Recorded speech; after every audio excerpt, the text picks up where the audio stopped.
Rapunzel, once upon a time, in a distant land, there lived a husband and wife who longed for a child. One day, their wish came true, and the woman became pregnant. As she gazed out of their small cottage window, her eyes fell upon the lush green garden next door, where the most beautiful rampion plants bloomed. Their leaves looked so fresh and inviting that she could think of nothing else but tasting them. Her loving husband, unable to see her in distress, decided to sneak into the garden and pick some for her. Just as he was about to leave, a powerful voice stopped him in his tracks.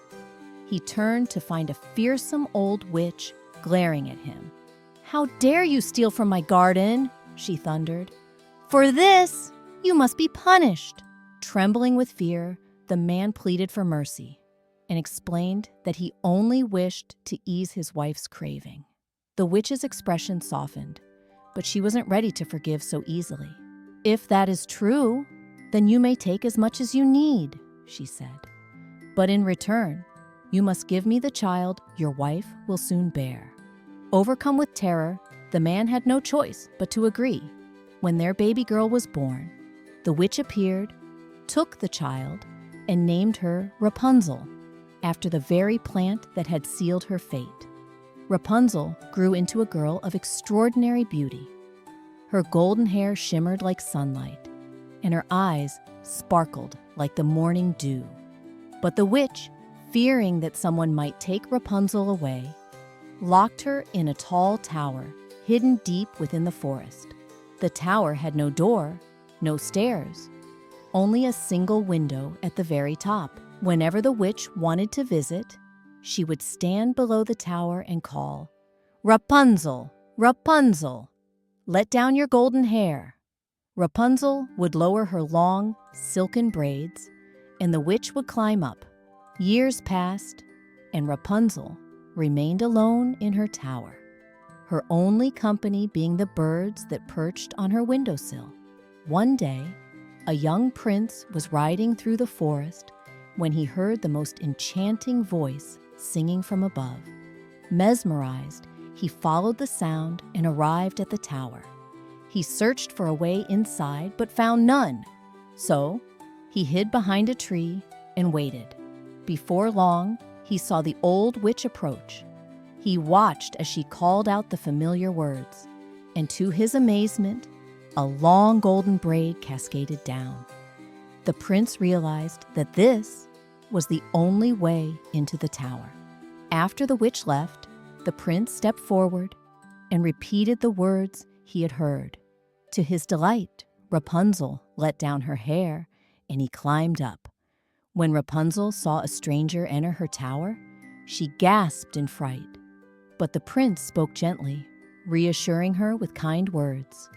As they talked, Rapunzel's fear melted away, and before long, they fell deeply in love. "Marry me, Rapunzel," the prince said. "I will take you away from this lonely tower, and we will be happy together." Rapunzel's heart soared with hope. "Yes, but how will I escape?" she asked. "Each time I visit, I will bring a strand of silk," the prince explained. "You can weave them into a ladder. When it is long enough, you can climb down, and I will take you away on my horse." For weeks, the prince secretly visited Rapunzel, bringing silk each time. But one day, the witch discovered their plan. Enraged, she grabbed a pair of scissors and cut off Rapunzel's long, beautiful hair. Then she took Rapunzel far away to a barren desert and left her there, alone and heartbroken. That night, the witch returned to the tower, holding the severed braids. When the prince arrived and called out, she threw the golden hair down. As the prince climbed up, he was met with the furious gaze of the witch. "You will never see Rapunzel again," she cackled. With a flick of her hand, she cast a spell that blinded him. Lost in darkness, the prince wandered through the forest, searching desperately for his beloved. He stumbled through thorny bushes, crossed rivers, and traveled for days without rest. His heart ached with sorrow, but he never gave up. At last, after many years, he heard a familiar voice singing, a voice that made his heart race with hope. Following the sound, he found Rapunzel. Overcome with joy, she ran to him, tears streaming down her face. As she embraced him, her tears fell onto his blind eyes. Miraculously, the spell was broken, and his sight was restored. With love and happiness filling their hearts, the prince took Rapunzel back to his kingdom. They were married in a grand celebration, and from that day forward, they lived in joy and harmony. Moral of the story: true love and perseverance can overcome any obstacle.